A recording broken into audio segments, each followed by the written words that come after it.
Assalamualaikum warahmatullahi wabarakatuh. Apa kabar sahabat sekalian? Hari ini saya akan bahas tentang tema alasan kenapa harus end sama dia. Kenapa sih kamu harus end sama dia? Sedangkan mungkin enak banget ketika kita bisa jalan bareng, bisa nonton bareng, bisa chattingan, bisa ada yang memotivasi, ya. Tapi pertanyaan saya, apakah hubungan-hubungan ini akan membuat Anda lebih baik atau enggak? Ada yang bilang, Kang, aku tuh kalau punya pacar mau menjadi semangat belajar. Aku tuh kalau ada someone spesial membuat aku tuh lebih semangat dalam hidup. Semangat itu ketika jadian, tapi nanti kalau ada masalah, down. Bahkan ada berapa banyak yang mau ujian nasional, yang mau ujian akhir semester, akhirnya hancur, gagal, gara-gara apa? Gara-gara ternyata jodohnya, yang dia sukai, atau pacar dia, ternyata dia selingkuh dengan yang lain, atau punya selingkuhan yang lain, atau ternyata menyakiti hati kamu. Akhirnya apa yang terjadi? Kita jadi nggak bisa semangat dalam hidup ini. Ya, jadi alasan kenapa sih kamu nggak jangan bareng sama dia lagi? Karena ternyata lebih banyak mudaratnya dibandingkan manfaat. Coba deh perhatikan. Misalnya, Kang, aku sih dengan pacaran, dengan aku punya someone spesial, membuat aku tuh lebih dekat sama Allah. Iya, apa benar? Jangan-jangan sholat kamu hanya untuk dikatakan hebat oleh dia.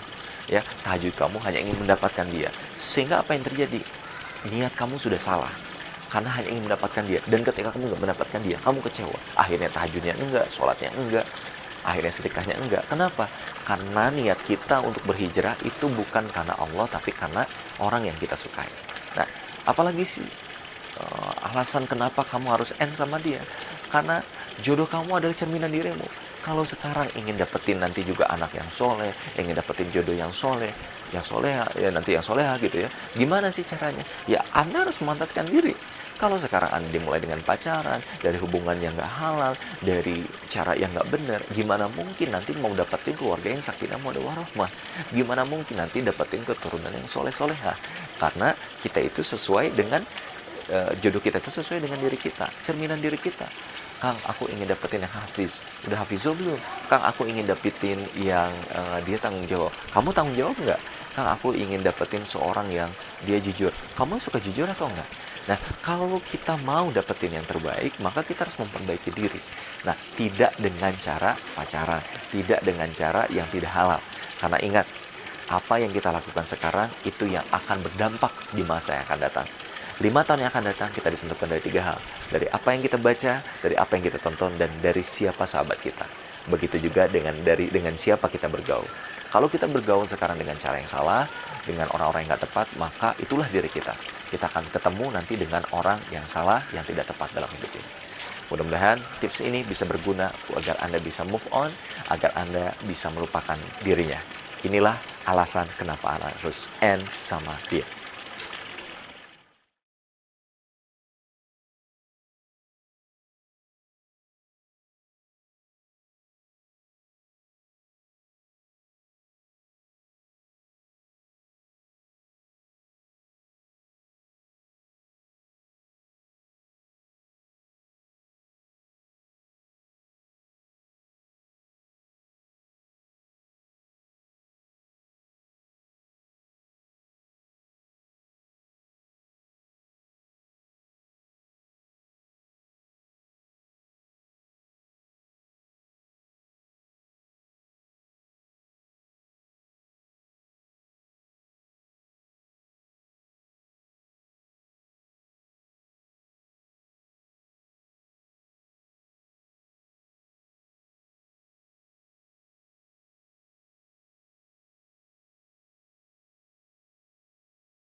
Bismillahirrahmanirrahim. Assalamualaikum warahmatullahi wabarakatuh. Apa kabar sahabat sekalian dimanapun Anda berada? Ya, bertemu lagi dengan saya di mentoring kelas judo. Ya, kita akan ngomongin tentang step memantaskan diri. Step memantaskan diri. Banyak orang yang ingin memantaskan diri tapi bingung gimana sih Kang step-stepnya supaya saya bisa benar-benar bisa memantaskan diri. Yang pertama yang harus Anda lakukan adalah Anda harus end sama someone spesial, pacar Anda, friendzone atau apapun itu. Karena tidak ada yang bisa berubah kalau kita tidak berubah. Ingat ya, perubahan diri itu dimulai dari diri sendiri. Allah nggak mengubah nasib kita kecuali kita sendiri yang mau mengubah nasib kita. Berarti gimana yang harus kita lakukan? Yang harus kita lakukan adalah berubah. Gitu, berubah. Udah end sama dia. Yang kedua yang harus kamu lakukan setelah kita udah end sama pacar kita, sama mantan kita, sama siapapun, yang kedua adalah taubat.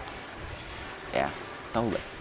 Selama ini mungkin Anda pernah mendekati zina, selama ini mungkin Anda sudah terlalu jauh dalam bergaul, selama ini Anda mungkin karena nggak tahu ilmunya atau mungkin karena nafsu, Anda pernah melakukan sesuatu hal yang itu dilarang oleh Allah, kemaksiatan. Anda harus mohon ampun sama Allah, mendekat sama Allah. Ribuan atau begitu tingginya juga dosa-dosa kita, maka akan lebih besar lagi rahmat Allah untuk kita. Jangan takut, jangan takut. Ketika dosa kita sedunia, maka ampunan Allah itu seluruh dunia dan langit. Ya, ketika kita setinggi gunung, ampunan Allah itu lebih luas dibandingkan gunung. Maka jangan takut. Teruslah untuk yakin sama Allah, optimis. Kang, aku dulu punya masa lalu. Sudah, tutup dengan taubat yang benar. Kang, aku dulu pernah zina. Udah, tutup itu. Minta ampun sama Allah, jangan pernah ulangi lagi itu. Dan jangan bongkar aib itu. Biar Allah yang menutupi itu. Karena barang siapa yang Allah sudah tutup aibnya, maka tak perlu untuk disampaikan oleh yang lain. Karena Allah sudah ampuni dirinya. Gitu. Lalu yang selanjutnya yang harus Anda lakukan adalah, yang ketiga adalah Anda harus sudah mulai hijrah. Ya, hijrah apa? Hijrah pikiran kita. Hijrah kelakuan kita. Hijrah tampilan kita. Dulu masih nggak pakai kerudung. Ayo belajar berkerudung. Belajar berhijab dengan baik. Yang syar'i. Dikit-dikit lah berubah. Dulunya masih gaul sama cowok cewek. Sekarang udah mulai. Kita bergaul sama ikhwan dan ikhwan. Akhwat dengan akhwat. Ya, mulai. Ini cara kita memantaskan diri. Yang keempat adalah perbaiki hubungan kita sama manusia, khususnya sama orang tua kita. Yang selama ini jarang sapa orang tua, jarang peluk orang tua, jarang cium tangan orang tua, ayo peluk. Makanya di kelas jodoh, Anda ada satu tugas di mana Anda harus end sama mantan dan juga peluk orang tua. Minta maaf sama dia. Karena ketika orang tua ridho sama kita, maka Allah akan memberikan keridoannya. Allah akan memberikan apapun yang kita inginkan. Tapi ingat, ambil keriduan orang tua, rebut hati orang tua agar orang tua ridho dengan apa yang kita lakukan. Anda mau dapat jodoh yang mudah, Anda ingin dapatkan rezeki yang berkah, banyak Allah akan berikan asalkan kita bisa membahagiakan orang tua. Ridhollah faridho wali walidain, wasuhtullah wasuhtu wali walidain. Keriduan Allah ada pada keriduan orang tua dan kemurkaan Allah ada pada kemurkaan orang tua. Itu. Yang kelima, yang harus Anda lakukan kalau Anda ingin step memantaskan diri yang bagus adalah perbanyak ilmu. Ya, perbanyak ilmu. Nggak mungkin kita bisa dapetin jodoh kalau kita nggak ngerti gimana cara dapet jodoh yang bagus. Ketika Anda mendaftarkan kelas jodoh, sebenarnya itu adalah salah satu cara Anda untuk bisa memantaskan diri. Siapin baca ilmunya, baca bukunya, baca literatur, baca kitab-kitab pernikahan, ya, bisa baca buku Saya Yang Asiknya Bangun Cinta atau baca e-book-nya juga, praktekkan, ya itu. Ini yang membuat Anda insya Allah berarti semakin memantaskan diri. Yang keenam adalah ubah karakter negatif Anda. Yang suka bangunnya kesiangan, yang suka nggak pernah beres-beres bantu-bantu orang tua, yang biasanya masih baperan gitu. Ayo, dikit-dikit berubah sikap, berubah mentalitas. Jadi lebih semangat, lebih spirit, nggak baperan, terus tanggung jawab. Nah, ini yang membuat Anda pantas untuk dapetin jodoh terbaik. Jadi jangan sampai kita ingin dapetin jodoh yang soleh, yang tampan, yang hafiz Quran, tapi kitanya aja nggak memantaskan diri. Dan yang terakhir adalah step memantaskan diri adalah belajar untuk memperbaiki hubungan sama Allah. Ya, tahajudnya harus lebih bagus. Makanya di sini di kelas jodoh ada mutabak harian. tahajudnya, duhanya, sedekahnya, sholat tepat waktunya. Berusaha. Karena semakin kita bagus dalam memantaskan diri, semakin layak kita dapetin jodoh terbaik.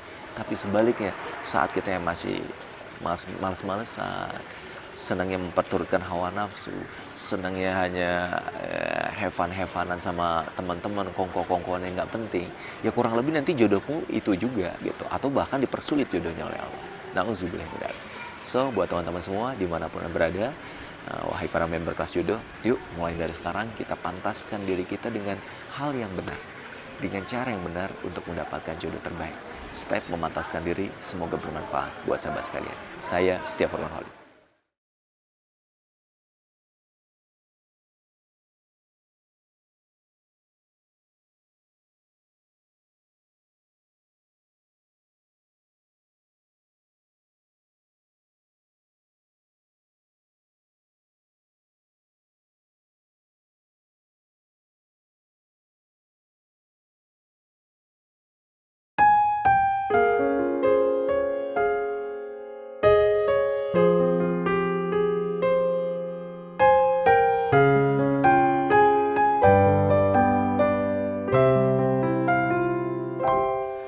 Halo, assalamualaikum warahmatullahi wabarakatuh. Apa kabar, sahabat kalian? Saya akan bahas satu tema yang sangat menarik banget, yaitu bagaimana caranya mendapatkan seorang suami, calon suami yang soleh, kaya, dan tampan. Wah, ini si idola semua wanita ya. Semua wanita pasti ingin. Tapi apa bisa? Nah, ini pertanyaannya. Oh, sangat bisa. Tapi banyak wanita yang ngeper duluan gitu. Kak, aku tuh suka sama misalnya artis ini, aku tuh suka sama penasyid ini, aku tuh suka sama ini gitu ya. Biasanya wanita cuma hanya ada dalam khayalan gitu ya, keinginan dapetin suami yang soleh, yang hafiz Quran, yang tampan misalnya gitu ya, yang juga kaya gitu. Menurut saya sebenarnya bisa-bisa aja kok, bisa-bisa aja. Pertanyaannya, Anda tuh orang yang cuma bisa baper atau yang memang memantaskan diri? Misalnya nih saya seorang yang misalnya laki-laki mencari seorang istri. Yang saya pikirkan gimana coba? Kalau seorang yang soleh, kaya, dan juga tampan misalnya, apakah dia selalu akan mencari juga yang sudah soleh dari lahir, dia juga orang yang cantik, dia juga orang yang kaya? Enggak selalu kayak gitu. Bagi laki-laki sebenarnya kebutuhan laki-laki adalah mencari seorang istri yang sesuai sama karakternya, yang bisa melengkapi dirinya, yang bisa menutupi kekurangannya. Nah, apakah Anda tipe wanita yang seperti itu atau enggak? Misalnya, laki-lakinya pendiam, bisa jadi dia mencari kepribadian wanita yang periang, yang bisa memotivasi dia, yang bisa mengerti, yang bisa juga memahami jalan pikirannya. Maka berarti Anda harus belajar ilmu komunikasi, wahai wanita. Ya, belajar. Jangan cuma bisa polos-polosan aja, tapi harus belajar. Apa sih yang diinginkan oleh laki-laki?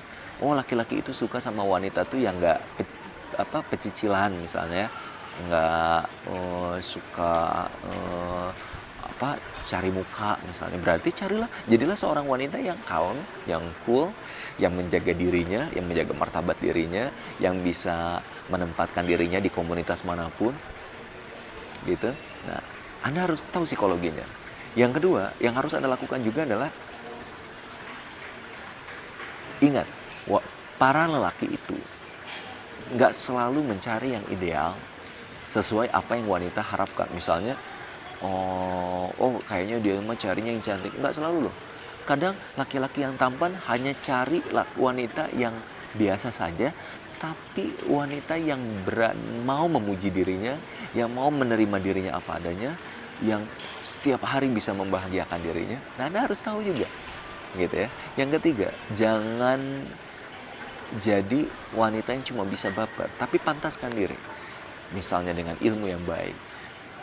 Anda ingin dapetin seorang laki-laki yang kaya misalnya. Berarti Anda harus gaul di tempat di mana dia bergaul. Misalnya dia gaul di komunitas pengusaha, Anda gaul lah di tempat komunitas pengusaha. Dia gaul ternyata di tempat di mana orang suka charity, suka berbagi, Anda gaul di tempat itu. Karena semakin kita berkomunitas di tempat di mana kita bisa mendapatkan jodoh, kurang lebih jodoh kita adalah di komunitas itu. Nah, apalagi harus Anda lakukan? Ingat, kita harus optimis thinking, kita harus positive thinking, bahwa sebenarnya laki-laki manapun, dia sebenarnya adalah makhluk ciptaan Allah juga, yang dia punya hati. Kita minta doa aja sama Allah, tikung jadi sepertiga malam terakhir. Diskusikan namanya di hadapan Allah. Ya Allah, cocok nggak dia untuk jodohku? Kalau memang cocok, ya Allah berikan. Kalau tidak, ganti dengan yang lebih baik. Jadi kalau wanita yang lain hanya bisa mendekati dia mungkin dengan kecantikannya, hanya dengan popularitasnya atau dengan yang lainnya, Anda dekati dia dengan apa? Dengan doa Anda, dengan kesungguhan Anda, ya. Dan yang keempat adalah Anda coba berpikir, ketika seorang lelaki dia itu kaya, apakah dia mencari wanita yang cuma bisanya hangout, ngabisin uang orang tuanya, yang nggak bisa manage dirinya, yang cuma bisa mempertontonkan auratnya? Enggak. Seorang laki-laki yang soleh, yang kaya, yang tampan, dia mencari seorang istri yang dia bisa menjadi ibu bagi keluarganya. Dia yang bisa menjadi istri yang bisa menenangkan hati suaminya. Dia bisa menjadi partner dalam kehidupan sehari-hari itu. Nah, jadilah Anda seorang wanita yang akan dicari seperti itu. Karena insya Allah kalau Anda melakukan itu, Anda akan mendapatkan jodoh yang sesuai dengan harapan Anda. Yang soleh, yang kaya, dan tampan. Ingat, seorang wanita, dia adalah investor masa depan. Dia tahu mana lelaki yang punya potensi di masa yang akan datang. Tapi, seorang laki-laki yang hebat adalah dia pengusaha. Pengusaha yang sukses. Maksudnya dalam cara dia berpikir. Dia akan mencari mana wanita yang bisa memanage harta suaminya, atau mana wanita yang cuma bisa ngabisin harta suaminya. Mudah-mudahan kau adalah wanita yang bertanggung jawab, wanita yang bisa amanah dalam setiap harta yang dititipkan oleh suami, dan juga seorang wanita yang bisa menjadi penyejuk mata dan penggugah semangat suami. Saya Setia Purnoholid, sukses buat Anda. Assalamualaikum warahmatullahi wabarakatuh.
Assalamualaikum warahmatullahi wabarakatuh. Apa kabar sahabat sekalian? Kita akan ngomongin lagi di kelas jodoh tentang amalan apa yang bisa mempercepat jodoh. Wah, ini sih kayaknya asik nih ya untuk kita bahas. Banyak yang nanya, Kang, doa apa sih? Amalan apa sih, Kang, yang bisa mempercepat jodoh? Setiap orang mungkin punya amalan khusus. Tapi ketika saya banyak bicara, saya banyak praktekkan, ya, dulu sebelum saya nikah, sampai saya juga tanya sama orang-orang yang memang sudah ahlinya, ternyata ada memang hal-hal yang ini bisa mempercepat jodoh. Nah, amalan apa saja itu? Yang pertama adalah taubat. Perbanyaklah istighfar. Karena katanya, barang siapa yang dia memperbanyak istighfar, memperbanyak zikir, memohon ampun sama Allah, maka Allah akan ampuni dosanya dan Allah akan berikan jalan keluar dari setiap urusannya. Urusan kita, masalah kita adalah jodoh, maka Allah akan berikan jodoh terbaik buat kita. Gitu ya. Jadi perbanyak zikir, perbanyak istighfar. Ketika kita jatuh, astagfirullahaladzim. Ketika kita sedang nunggu teman, banyak zikir, astagfirullahaladzim, astagfirullahaladzim, astagfirullahaladzim, astagfirullahaladzim. Nanti Allah akan bukakan segala jalan keluar dari urusan kita. Dua, yang harus Anda lakukan adalah perbanyak untuk sholat tepat waktu. Untuk wanita, Anda nggak di masjid, kalau laki-laki di masjid, ya. Laki-laki yang diutamakan di masjid. Anda, yuk semangat ke masjid, Anda sholat tepat waktu, karena barang siapa yang dia benar-benar sungguh-sungguh menjaga amalan sholatnya, maka Allah akan selesaikan urusan-urusan yang lain. Karena yang nanti akan ditanya di alam kubur adalah tentang sholat kita. Ya, ketika sholat kita udah bagus, maka semua amal yang lain selesai. Nah, begitu juga dengan sholat ini melatih kedisiplinan. Jadi kalau Anda mau dapetin jodoh yang terbaik, ya kata Allah, kamu mau dapetin yang terbaik, tapi deketin aku aja kamu masih ogah-ogahan. Gimana mungkin Allah mau memberikan pada kita jodoh terbaik sama kita, gitu. Jadi harus Anda lakukan sekarang semangat aja, semangat aja. Ayo semangat, datang, sholat tepat waktu, kalau bisa 5 menit, 10 menit sebelum azan, Anda sudah siap, standby, Anda udah tilawah Quran, udah persiapan, udah sholat sunnah. Ini yang membuat Anda, insya Allah akan ditolong oleh Allah, gitu ya. 3, yang harus Anda lakukan adalah perbanyak sedekah.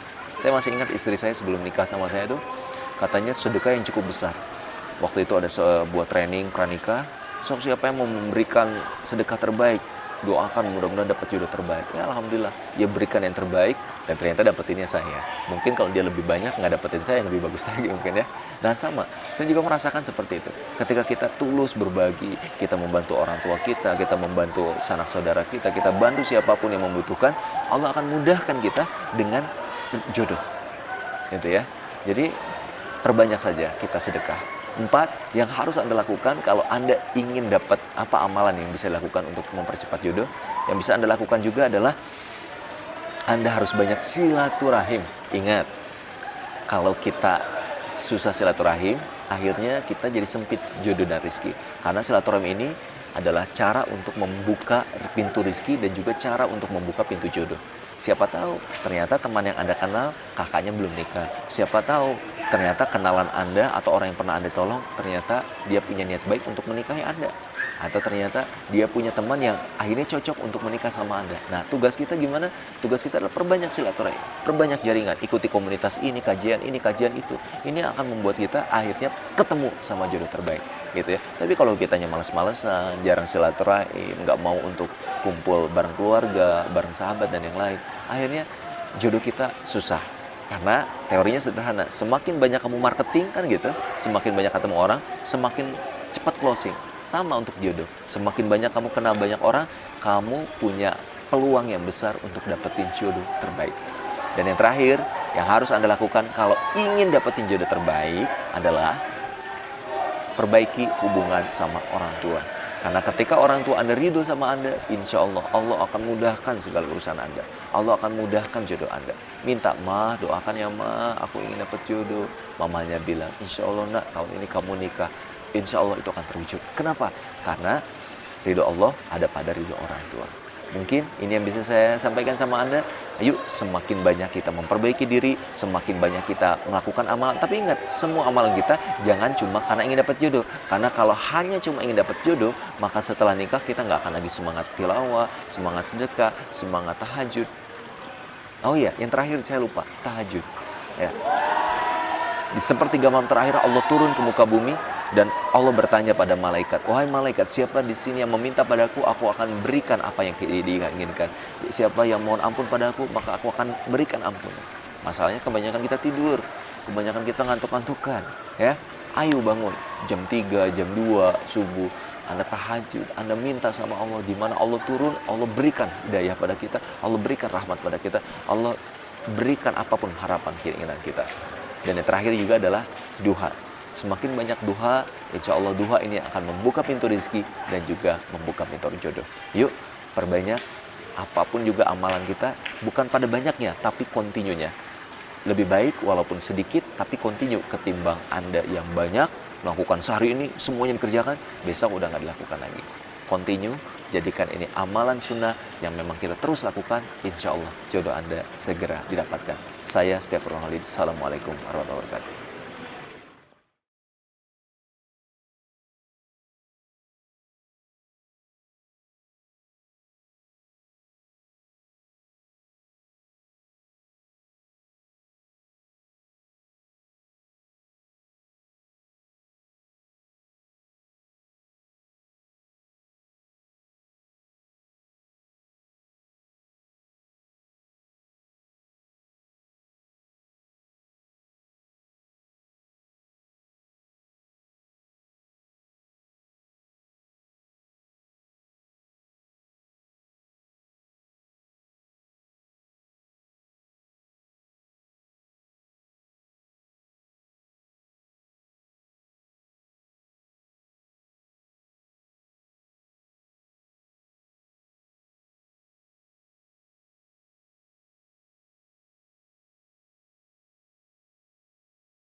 Assalamualaikum warahmatullahi wabarakatuh. Oke, teman-teman semua. Hari ini kita akan ngomongin tentang cara bernegosiasi dengan orang tua. Banyak yang bingung, Kang, gimana ya? Saya ingin nikah, tapi ternyata saya nggak bisa negosiasi sama orang tua. Aku tuh udah suka sama dia, tapi ternyata orang tua aku nggak suka kalau aku tuh nikah sama dia. Nah, mungkin ini banyak pertanyaan, ya. Dan insya Allah hari ini saya akan sampaikan tips gimana caranya supaya Anda bisa mendapatkan restu ridho orang tua untuk menikah. Sebenarnya bagaimanapun, ibu kita itu kan baik, apalagi ibu kita, apalagi ayah kita. Itu kan orang yang melahirkan kita, mendidik kita, yang membiayai kita. Coba Anda berpikir seperti orang tua Anda berpikir. Bayangin kalau Anda jadi orang tua, ingin anaknya seperti apa sih? Gak ada orang tua yang ingin menjerumuskan anaknya ke tempat yang gak benar. Seorang orang tua berharap pasti anaknya untuk dapetin jodoh yang soleh, yang soleha, yang cerdas, yang pintar, yang kreatif, yang jujur, yang tanggung jawab. Nah, jadi jangan egois. Kita kadang kan egois ya. Kita mikir, aku yang paling benar, orang tua salah. Nah, yang sukses itu adalah ketika kita win-win solution. Aku punya impian, ibuku punya impian, ayahku punya impian. Bagaimana ada jalan titik tengah sehingga ayah ibu bahagia, aku pun bahagia. Nah, memang repotnya adalah ketika Anda ketemu sama orang tua yang cukup otoriter, yang semuanya serba, kamu harus gini, kamu harus gini, harus gini. Nah, tipsnya adalah Anda harus bisa rebut hati orang tua Anda. Ya, rebut hati orang tua Anda. Karena setiap orang tua itu pasti ada titik sentuh ya. Misalnya ada orang tua yang tersentuh dengan kata-kata puji orang tua. Orang tuanya suruh ikut ke majelis taklim bareng sama Anda. Dengerin Mamah Dede misalnya, atau dengerin YouTube tentang membahas tentang pernikahan. Nah, terus yang kedua, Anda bisa kasih hadiah buat dia di momen terindahnya, misalnya ketika milad, ketika orang tua happy anniversary wedding, pernikahannya misalnya. Terus juga ketika orang tua kita baru pulang umroh atau apa gitu, itu bisa membuat dirinya bahagia. Apalah, misalnya dengan baju, dengan sekuntum bunga, dengan perhatian yang Anda berikan. Yang keempat adalah Anda bisa dengan memberikan surprise, ya. Misalnya Anda umrohkan ia, Anda juga berikan sesuatu yang terbaik. Yang kelima adalah dengan sikap akhlak baik Anda. Bayangin tuh, ketika Anda yang selama ini dengan orang tua jarang memeluk, Anda peluk orang tua. Anda yang selama ini jarang cium tangan orang tua, Anda cium tangan orang tua. Yang selama ini Anda misalnya jarang berkomunikasi, Anda belajar untuk komunikasi baik sama orang tua. Ini yang membuat akhirnya orang tua terenyuh hatinya. Ya, apalagi kalau Anda semakin soleh, Anda semakin taat ibadah, Anda sholat tepat waktu, Anda tilawah Quran yang bagus, akhlak Anda juga makin bagus. Ini yang membuat orang tua akhirnya terenyuh. Yang awalnya mungkin tidak memberikan ACC sama Anda, akhirnya memberikan ACC untuk menikah, gitu ya. Yang awalnya orang tua nggak suka dengan calon kita, akhirnya suka. Nah, kalau misalnya calon Anda ini belum tahu dengan teknik-teknik untuk mendekati orang tua Anda harus kasih tahu. Misalnya harus beliin makanan apa yang orang tua suka, cara komunikasinya seperti apa, orang tua Anda senang yang ngobrolin tentang apa. Ini Anda harus sampaikan sama calon Anda supaya akhirnya orang tua punya kalibrasi. Asik ya ngobrol sama calon menantu ini, orangnya bisa diajak ngobrol. Nah, apa yang diharapkan orang tua? Sampaikan sama calon. Orang tua tuh senang yang kayak gini, senang laki-laki yang kayak gini. Akhirnya ini yang akhirnya bisa ada timbal balik yang bagus. Jadi jangan memaksakan diri. Kalau memaksakan diri akhirnya malah patah. Tapi kalau kitanya win-win solution, orang tuanya akhirnya bahagia, kitanya juga bahagia. Nah, itu yang bisa dilakukan tips-tips ya, di mana Anda akhirnya bisa merebut hati orang tua Anda sehingga bisa mendapatkan ridho orang tua untuk Anda menikah sama yang Anda sukai. Mudah-mudahan tips ini bisa bermanfaat buat Anda dan juga buat siapapun untuk mendapatkan ridho dari orang tua untuk menikah. Saya Setiawan Holid. Assalamualaikum warahmatullahi wabarakatuh.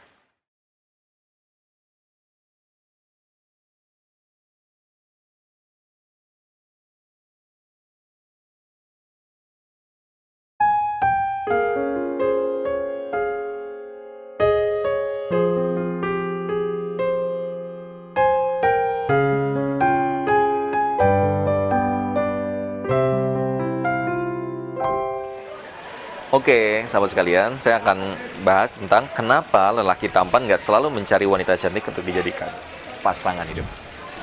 Ya, sebenarnya saya udah bahas di beberapa sesi video yang lain. Karena ternyata biasanya laki-laki itu juga membutuhkan seorang wanita partner hidup yang sesuai sama kepribadiannya. Nggak semua laki-laki dia itu butuh yang sangat cantik gitu ya. Cantik itu relatif ya, tapi jelek itu mutlak. Nggak juga ya. Jadi maksudnya nggak perlu cantik-cantik banget sih. Yang penting itu yang bisa memahami apa yang dibutuhkan oleh suami. Seorang yang ketika bicara itu menyejukkan, ketika jadi partner hidup yang bagus, dia juga seorang yang kalau ngobrol itu nyambung, yang bisa memotivasi. Nah, itu yang dibutuhkan oleh seorang laki-laki. Laki-laki yang sibuk misalnya, laki-laki yang dia tuh agak sembrono, dia membutuhkan seorang wanita yang dia bisa memanage dengan bagus. Dia di balik layar tapi dia bisa memanage kebutuhan suaminya. Ya, gitu ya. Ada juga misalnya laki-laki yang dia tuh selama ini kesepian, dia hilang sosok ibu karena ibunya meninggal misalnya, atau cerai antara ayah ibunya. Dia berarti butuh sosok wanita yang keibuan. Nggak perlu cantik-cantik banget, tapi butuh yang keibuan. Nah, kalau Anda orangnya keibuan, menyayangi, juga senang untuk dengan anak-anak, itu jadi kredit poin yang membuat Anda jadi bagus, nilai plus Anda.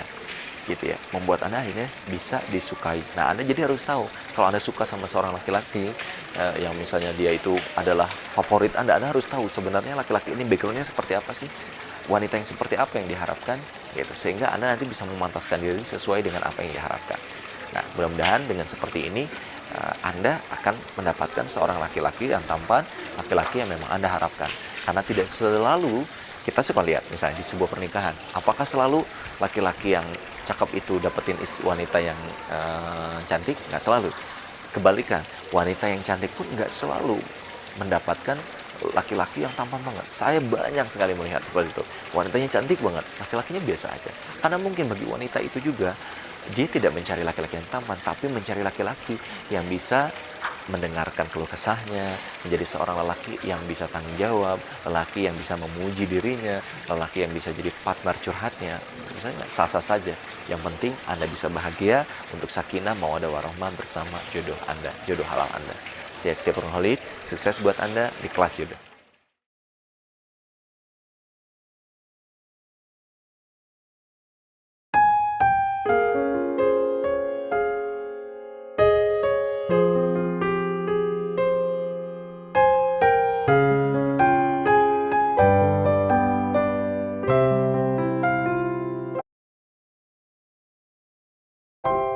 Halo, Assalamualaikum warahmatullahi wabarakatuh. Sahabat sekalian, sahabat kelas jodoh dimanapun berada, hari ini kita akan ngomongin tentang sekufu dalam pernikahan. Sekufu dalam pernikahan. Apa sih artinya sekufu? Ya, sama, satu strata, satu standar, satu derajat. Nah, sebenarnya sekufu yang sebenarnya yang seperti apa sih? Menurut saya, sekufu itu bukan masalah titel. Misalnya yang sarjana harus dengan yang sarjana nggak boleh nikah sama yang lulusan SMA, nggak kayak gitu. Atau Anda yang punya orang tuanya kaya harus nikah dengan orang yang sama-sama kaya, nggak juga kayak gitu. Karena buktinya berapa banyak orang yang nikah dengan kaya tetap aja berujung sama perceraian. Jadi sebenarnya sekufu yang harus kita perhatikan tuh apa? Yang paling penting menurut saya adalah sekufu dalam keimanan dan dalam fisik. Ya, jangan sampai Anda nikah tapi Anda nggak ngerti sebenarnya suami Anda bisa membimbing Anda nggak? Sebenarnya istri Anda bisa taat nggak sama Anda? Bahaya. Nantinya kalau udah nikah, Anda ke sana, dia ke sini. Nggak akan jadi sebuah pernikahan yang berkah. Nggak jadi sebuah pernikahan yang sakinah mawaddah warahmah. Kenapa? Karena Anda aja sama dia nggak satu jalur, nggak satu visi. Maka penting sekufu dalam keimanan. Maksud tuh kayak gimana sih? Ya, misalnya Anda seorang yang sedang hijrah nih, gitu ya. Ketika Anda mendapatkan seorang suami yang hijrah juga sama, ini sekufu nih. Tapi gimana Kang? Aku ingin dapetin juga seorang suami yang dia lebih soleh dibandingkan aku supaya dia tuh bisa membimbing aku. Bisa aja. Tapi ingat, kamu jangan berharap sama dia. Berharapnya sama Allah, kamu pantasin diri dengan benar, nanti kamu layak untuk bisa dibimbing oleh dia. Nah, yang bahaya adalah kita baru juga hijrah nggak berapa lama, kita juga belum sungguh-sungguh total hijrah, terus kita ingin dapetin yang keren banget. Nah, akhirnya nggak sekufu. Berapa banyak yang akhirnya di tengah jalan cerai. Kenapa? Berat loh dapetin seorang suami yang dia soleh banget. Kamu harus tahajud dari jam 3 subuh, kamu harus murojaah Quran, kamu juga harus sholat duha, harus sholat ini, harus datang ke pengajian. Sedangkan kamu masih ada di zona masa lalu kamu, di mana kamu biasanya hangout, jalan-jalan, ngabisin uang, ketemu sama teman-teman. Ini yang berat. Maka penting banget sekufu dalam pernikahan. Laki-laki juga sama, gitu ya. Anda sebaiknya sekufu supaya apa? Nanti Anda sama-sama enak. Ketika Anda sama-sama satu pemikiran, satu visi, Anda ingin dapetin seorang istri yang soleha, Anda ingin cari ibu yang baik buat anak-anak Anda, satu visi, insya Allah ini yang akan membuat nanti keluarganya lebih nyaman. Sederhananya gini, kalau menikah sama seorang wanita yang soleha aja belum tentu nanti dapetin keluarga yang sakinah mawaddah warahmah. Apalagi kalau Anda nikah sama seorang wanita yang dia belum hijrah. Terus Anda yakin, tenang dah, nanti aku yang arahkan dia menjadi lebih baik. Oke, pertanyaannya kamu punya waktu berapa lama? Apakah kamu siap menghabiskan waktu kamu untuk mendidik dia dari nol banget? Karena orang yang dia sudah nikah dengan yang 60% misalnya, keimanannya udah bagus, 70% lebih keren gitu, itu pun belum tentu nanti setelah nikah menjadi seorang ibu yang soleha, menjadi ibu teladan, belum tentu. Menjadi istri yang soleha, belum tentu. Nah, apalagi Anda nikah dengan orang yang dia juga belum benar-benar hijrah. Tapi kalau dia orang yang hijrah, dia memperbaiki diri, dia pantas untuk kamu nikah. Ketika saya dulu nikah sama istri saya adalah orang yang hijrah. Tapi kenapa saya suka sama beliau? Karena dia orang yang benar-benar hijrahnya. Tilawah Qurannya luar biasa, memperbaiki ilmu, memperbaiki diri, haus cari ilmu, aktif di organisasi positif. Akhirnya dia 100% berbalik, 180 derajat berbalik menjadi lebih baik. Nah, itu yang bagus. Dan dia punya waktu proses untuk memperbaiki diri. Jadi, kalau Anda masih hijrahnya beberapa bulan gitu, udah pantesin diri aja dulu. Sampai Anda benar-benar layak, pantas untuk dapetin seorang jodoh yang soleh. Ingat, karena jodoh itu ada satu frekuensinya. Seorang laki-laki yang soleh, dia pasti carinya juga yang sama-sama soleha, gitu ya, yang sama-sama satu visi. Dan Anda yang hijrah juga, Anda ingin cari seorang yang sama-sama mengerti Anda, memahami Anda. Nah, carilah yang sama-sama memperbaiki diri Anda, sama-sama memperbaiki hubungan Anda menjadi keluarga yang baik. Saya Stephen Khalid, kelas jodoh.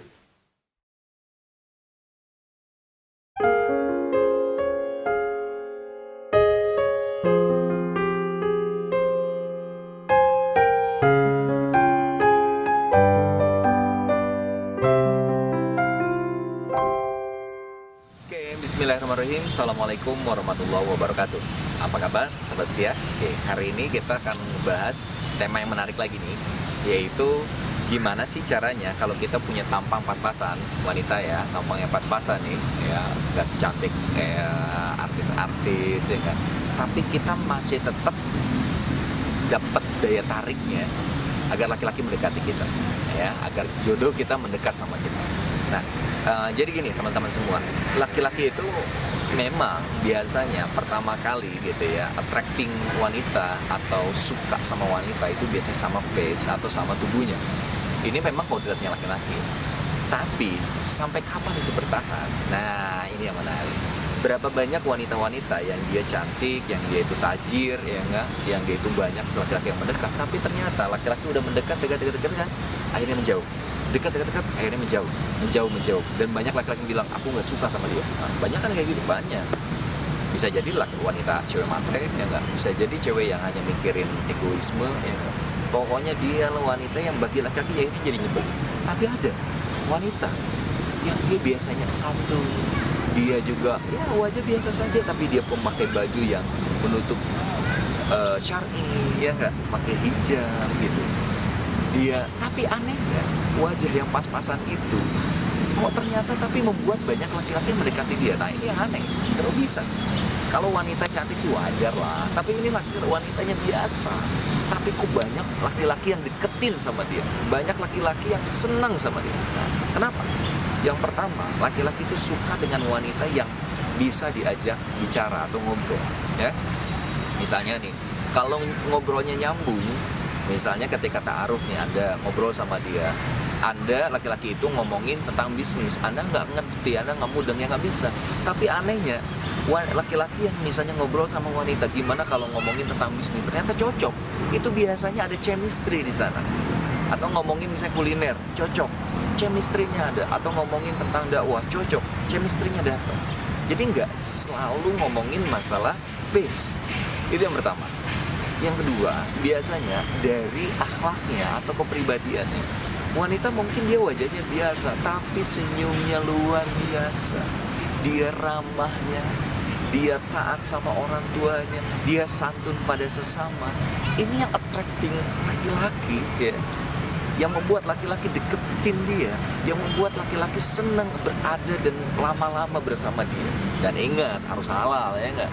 Nah, ini yang membuat akhirnya banyak orang yang mendekati Anda. Nah, kalau Anda wajahnya pas-pasan, terus Andanya juga akhlaknya jelek, orangnya yang jarang senyum, Andanya nggak ramah, ya mana ada yang mau deketin Anda, gitu. Ya, ini yang kedua.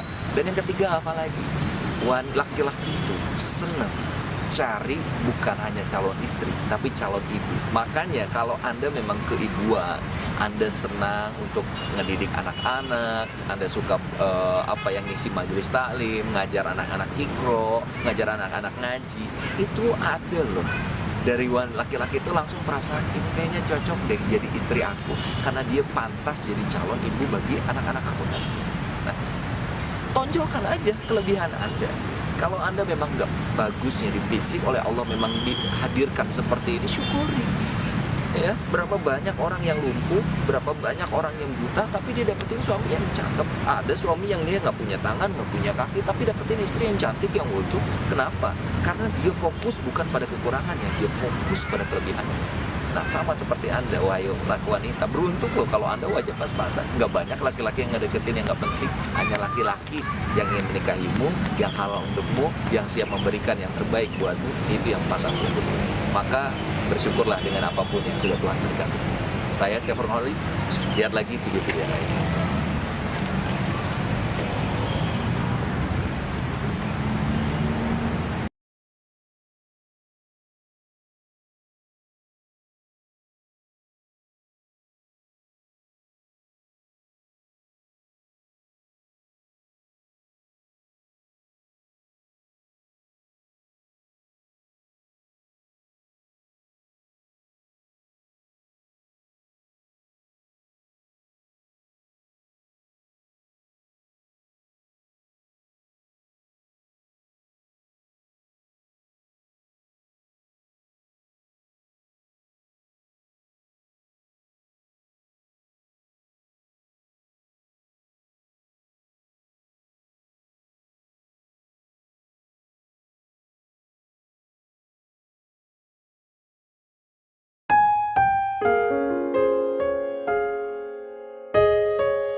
Halo sahabat sekalian, kita akan ngomongin tentang karakter wanita seperti apa sih yang disukai lelaki yang berkualitas. Nah, karakter yang seperti apa ya?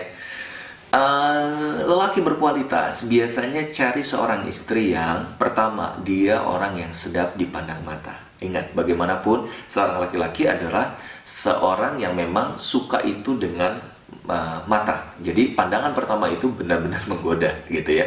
Jadi ketika Anda bukan masalah cantik atau jelek ya, bukan, tapi lebih pada bagaimana Anda bisa menghias diri Anda dengan baik. Minimal ketika orang melihat Anda punya daya tarik, juga pribadi Anda yang bagus, inner beauty Anda yang keren. Ada kan cantik tapi dia orangnya nggak pernah senyum, ada yang cantik tapi dia juga orangnya jutek, orangnya nggak pernah salam, nggak pernah sapa, nggak mau bergaul dengan yang lain. Yang kayak gitu sih laki-laki berkualitas nggak mau. Nah, yang pertama itu tadi tentang tetap fisik ya. Nggak bisa dipungkiri laki-laki mencari yang memang fisiknya dan juga akhlaknya yang bagus. Yang kedua, laki-laki yang berkualitas itu pasti cari seorang istri yang siap taat. Kenapa? Karena kalau misalnya laki-lakinya berkualitas, wanita yang berkualitas, tapi wanitanya sibuk dengan dirinya sendiri, sedangkan laki-lakinya juga sibuk, akhirnya laki-laki kayak yang nggak mendapatkan sebuah ketenangan psikologis, sehingga dia akan mencari ketenangan di luar. Nah, ini yang bahaya. Maka seorang laki-laki berkualitas dia nggak selalu cari yang cantik, tapi cari yang memang nyaman. ya, nyaman bisa berkomunikasi, ya, mau mendengarkan keluh kesahnya, menyupport apa harapannya, visinya, cita-cita seorang suami. Ini yang bagus gitu ya. Dan dia akan mencari seorang istri yang taat. Bayangin misalnya seorang suami yang berkualitas nih dapetin seorang istri, tapi istrinya sibuk kesana kemari, disuruh di rumah dia malah kabur, disuruh untuk baca Quran dia nggak mau, ya berat. Makanya seorang laki-laki yang berkualitas dia pasti cari seorang wanita yang dia taat. Yang ketiga, wanita yang dicari oleh laki-laki yang berkualitas adalah yang keibuan, atau dia pantas menjadi seorang ibu yang baik. Apa ciri-cirinya? Dia senang dengan anak, ya. Dia juga orangnya have fun sama anak kecil. Dia juga orangnya nggak pilih kasih. Orangnya juga ramah sama ibunya, ramah sama orang-orang sekitarnya. Ini yang membuat akhirnya sang laki-laki yang berkualitas akan mencari Anda. Yang keempat, seorang laki-laki yang berkualitas tentunya mencari seorang istri yang solehah. Ini yang paling penting sebenarnya. Wanita yang solehah, gimana sih karakternya? Dia wanita yang biasanya ada di tempat yang baik, dia bergaul di tempat yang baik, komunitas orang-orang baik, sahabat-sahabat yang baik. Nah, ini akan dicari oleh lelaki berkualitas. Ingat, jodohmu tak jauh dari dimana kamu bergaul. Kalau kamu mau dapetin yang bagus, maka carilah komunitas yang baik di mana laki-laki berkualitas ada di sana. Kang ingin cari dapetin seorang suami yang soleha tapi dia pengusaha, carilah di komunitas pengusaha muslim. Kang, aku ingin cari seorang suami yang desainer tapi dia seorang muslim, carilah di komunitas desain muslim gitu. Sehingga nanti Anda akan ketemu sama orang yang berkualitas. Mudah-mudahan 4 ini bisa memahamkan kepada Anda, inilah 4 wanita atau 4 ciri wanita yang memang dicari oleh laki yang berkualitas. Kelas jodoh.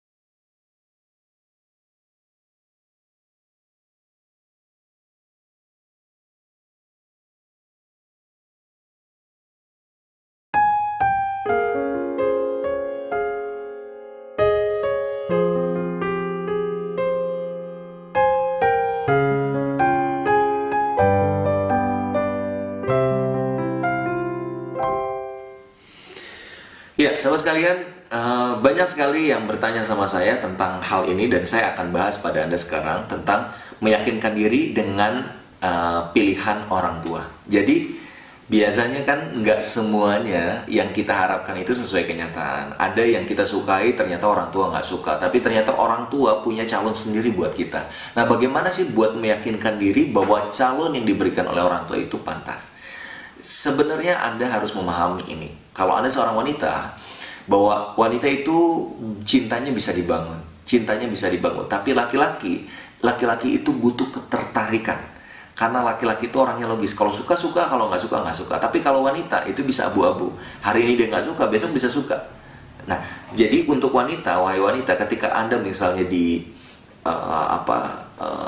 dikasih pilihan dari orang tua Anda, bagaimana cara meyakinkan diri Anda? Anda coba tanya dulu sama orang tua. Ma, apa betul ini yang terbaik buat saya? Sebenarnya saya harapannya ini. Cari momen yang terbaik di mana Anda bisa diskusi, Anda bisa komunikasi sama orang tua Anda pijitin dulu misalnya, Anda kasih hadiah dulu misalnya, atau di tempat yang sedang tenang, ketika orang tua sedang rileks, nggak pulang dari sebuah pekerjaan misalnya. Nah, Anda bicara dari hati ke hati. Sampaikan apa harapan Anda, apa keinginan Anda. Dan ketika orang tua punya pilihan, Anda bisa sampaikan, Ma, sebenarnya dia tuh orangnya kayak gini, aku tuh carinya sebenarnya kayak gini. Tidak ada satupun orang tua yang ingin menghancurkan anaknya. Semua orang tua itu baik. Dia ingin memberikan yang terbaik buat anaknya. Nah, mungkin kitanya saja cara pandang kita yang masih belum paham dengan apa cara pandang orang tua. Mungkin kita masih belum tahu kelebihan-kelebihan dari pasangan yang orang tua berikan, calon pasangan itu. Coba kita gali dulu. Berpikir positif dulu. Oh, mungkin banyak yang belum kita pahamkan. Tapi kalau ternyata Anda sudah check and recheck, ternyata Anda masih tidak ada ketertarikan, jangan dipaksakan. Anda harus bicarakan sama orang tua. Ma, kan aku nanti yang akan menjalani pernikahan ini. Mama tega kalau aku menikah tanpa sebuah kebahagiaan, sehingga aku merasa dipaksa. Mama kan ingin aku bahagia, Ma. Nah, seperti itu. Nanti insya Allah orang tua Anda lulus sendiri. Tapi ingat, Anda harus memperbaiki diri, memperbaiki hubungan sama Allah, sama orang tua, sehingga orang tua pun akhirnya terenyuh hatinya. Nah, tapi kalau Andanya juga akhirnya suka sama pilihan dari orang tua, itu jauh lebih keren. Karena ridho Allah ada pada ridho orang tua. Tapi ingat, bahwasanya apa yang disuruh oleh orang tua itu bukan artinya harus Anda semuanya lakukan. Tapi Anda harus berbuat baik kepada orang tua. Ya, berbuat baik artinya ketika Anda tidak suka sama pilihan orang tua, sampaikan, tapi baik-baik. Jangan buat orang tua kecewa, sampai akhirnya ada kata-kata dari orang tua yang membuat Anda akhirnya di masa depan menjadi hancur. Baik itu jodoh Anda, karir Anda, bisnis Anda, atau apapun juga. Nah, buatlah orang tua bahagia, insya Allah orang tua akan mendoakan Anda, dan Anda akan mendapatkan jodoh yang terbaik. Saya Skepper Holid, kelas jodoh.